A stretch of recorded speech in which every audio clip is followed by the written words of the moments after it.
So hello guys, and in this video you will learn how to take a screenshot of some particular place in your desktop or in your Windows. For example, I have this page here which is a home page for Microsoft Edge.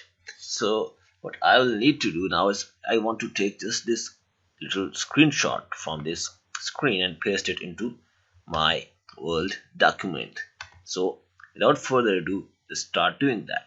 So I will just come to the start option and type SNIP, snip and sketch, or the snipping tool, whichever you like. So I will just select the snip and sketch option. When I get there, I will just see that there is a new command here. I will just click this new command, and this gives me this dark window. Now if I need to select just this picture, I can just select by pressing the left click and keep pressing that. Don't release the button or don't release the click, and at the end just right here release the click, and this is now copied. So I can just copy it again here and come, and in the Word I can just right click and paste. So if I want to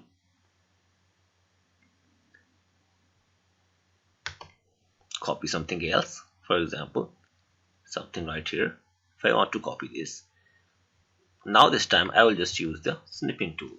So SNIPPING, snipping. This is a separate tool, but both of them work in the same way. This gives me this option. I'll just press this new command and select the area that I want to copy. So I will need to copy these two now. Just snip it and copy and come to Word and paste. So as you have seen now, very easily I have copied two snapshots or the two screen shots. If I need to copy the complete screen, then I have to go back to the snip and sketch tool, and in here I'll come to the new command and come here, and you will see that it shows an option of full screen snip. Just select this and it has copied the entire screen. Just copy and paste it here, just like this. Control V, and I have pasted it right here. So that's it guys. That is how you can copy anywhere on your desktop using the snip and sketch tool or the snipping tool. So thank you, and please subscribe to this channel for more easy solutions. Thank you.